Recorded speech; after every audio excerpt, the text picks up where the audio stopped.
Yo, what is going on YouTube? It is your boy GZTV. We are back with another video, and in this video we are closing out the John Wick franchise for now, the 2023 American neo-noir action thriller film, directed and co-produced by Chad Stahelski and written by Shay Hatton and Michael Finch.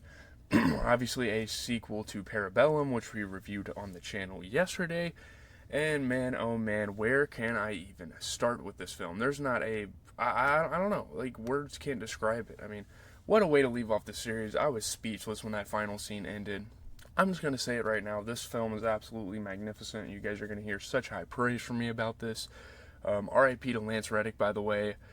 They killed him off in the show because I think he was dealing with some sort of artery disease, and he unfortunately passed away a week before the film hit theaters, unfortunately, from the disease, so that's why they kind of got rid of him here.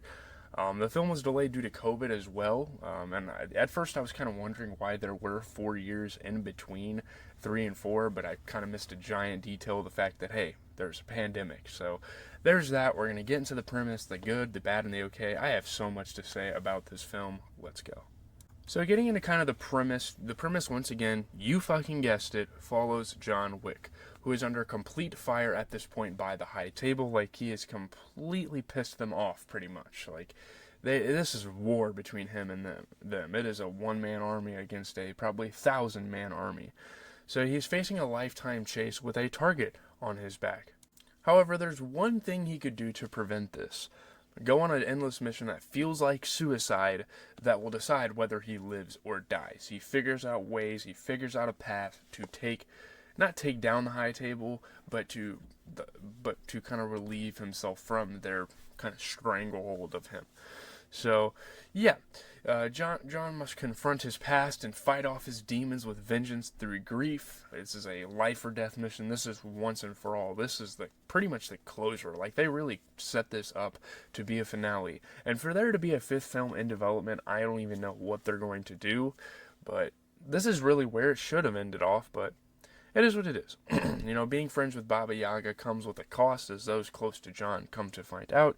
You have all sorts of people rallying around him. You have the Bowery King, you have Winston, you had Sharon before he died, Charon. Kane, to an extent, was even supportive of him. I can't remember the guy's name. In Osaka, you have that guy and that whole camp. As the bounty gets higher, the Marquis, played by the sensational Pennywise Bill Skarsgård, one of my favorite characters probably in this entire franchise, accepts the challenge of a duel that will decide who will prevail. Will John be able to relieve his duties at the High Table, or will he pass away? Will he get annihilated along with his friends close to him? So John must make it before sunrise, or all this was for nothing. There's a huge bounty. He's fighting through the streets of, I don't remember where they're at. There's like a church around the area. Oh, they're in Paris, actually. They're in London. Yeah, we're going to get into the good, the bad, and the okay. So getting into the good, I mean, once again, the action is absolutely phenomenal. We all know this. I mean, do I need to say any more? This is great. The stairway scene where John Wick is fighting to get to the church before sunrise to kind of like partake in this duel is fucking amazing. The whole nightclub fight scenes with Killa Harkin was awesome. You know, you get the scenes before the staircase where he's like hitting donuts in a Mustang while gunning people down. This movie does it all. This movie has everything you need in it from an action film and more. It is great. Great cinematography, great choreography, great, variety. Man, oh man, what more can I say? I did not mean for that to rhyme, but I guess it does. So, here we go.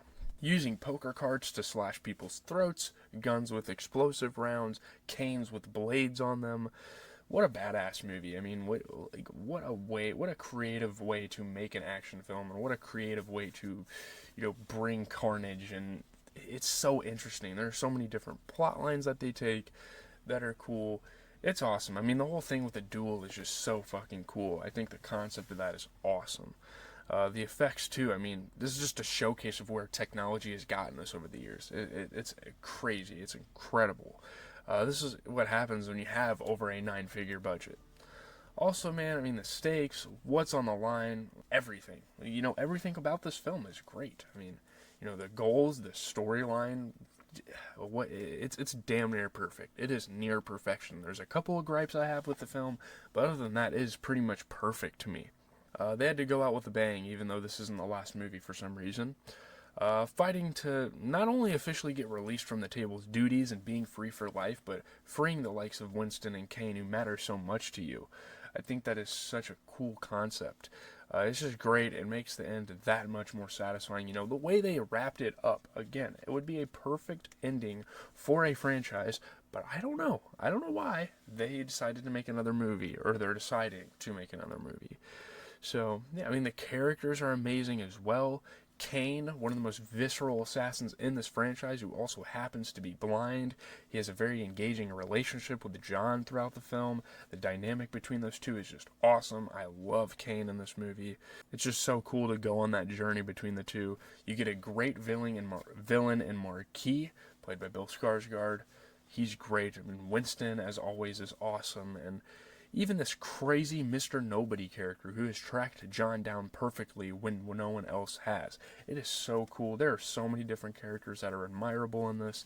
It's so sick. I mean, I don't know, the script writers, the casting, these people are on one with this. This was great. Also, more dogs, of course, with Mr. Nobody. This whole movie is just a moment. There's not a single thing one could possibly forget about it. It is such an unforgettable, such an iconic, such a monumental experience for the action genre. No waning on, just straight greatness. I don't know, iconicness. I don't even know if that's a word. And I mean, for a near 3-hour movie, that is a huge accomplishment, to not have anything go forgotten, to not have nothing just waning on, no filler, no nothing. This is just crazy. So let's get into the bad. There are a couple extremely minor negatives with this film. These hardly even affect the movie at all. These are just things you come to expect out of an action movie. Just like the last film, you know, it starts to show stuff about this franchise. You know, you kind of stretch the believable. I won't get into any too specific scenes or anything because it's not a huge deal, but in broad terms, things like unrealistic damage taken, plot convenience, you know, stuff like that makes it feel quite unrealistic at times. And you guys know I'm here for a surreal experience. You guys know I am here for extremely realistic movies. You know, movies like Seven, movies like The Joker, movies like Parasite, movies like Shawshank Redemption, stuff like that that has a super realistic storyline are great to me. I love movies like that. And at times, you know, obviously this movie has some realism to it, but at times it does stretch belief. And it gets a little crazy sometimes. I've had this question too, like, where are the police at? How are these people starting mini civil wars in the streets and there's no law enforcement? Like, is this the purge? Just a couple minor things they decided to do, a couple things they kind of leave out that make this movie kind of unrealistic.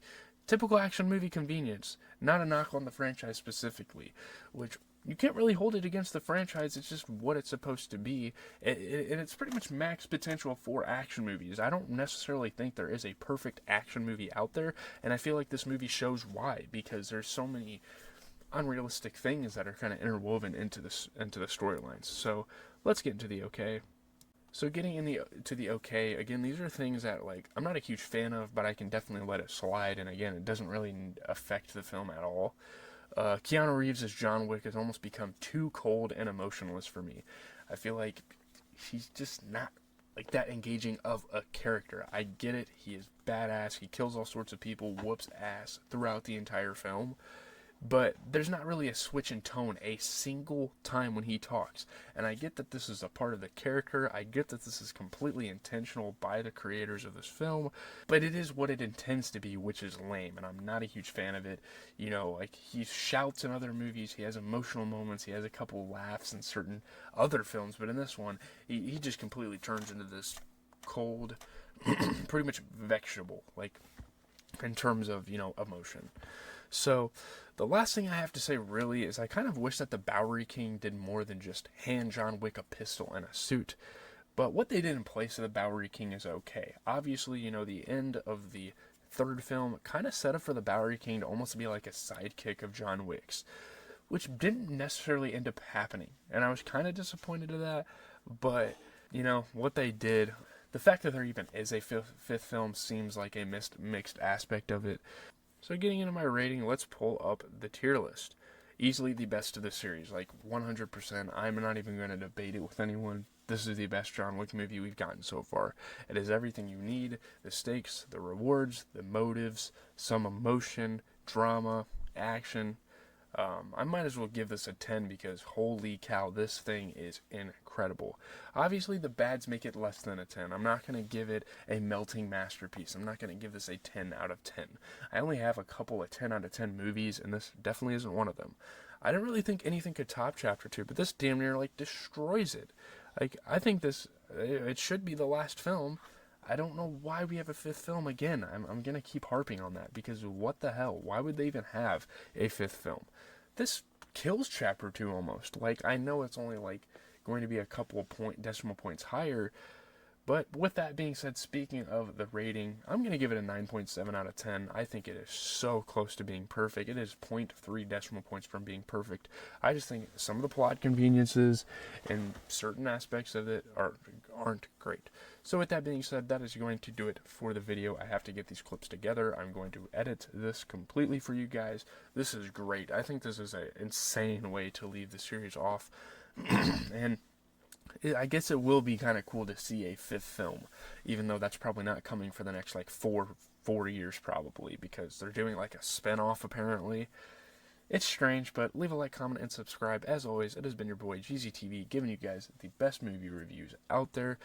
Coming up on Sunday, we're going to be reviewing Extraction. I have discussed that in prior videos. So yeah, go look at my movie reviews playlist. We reviewed all the other John Wick movies. Chapter 1, you might have to search on my channel, but 2, 3, and 4 are going to be there. So check it out. I'm out, guys.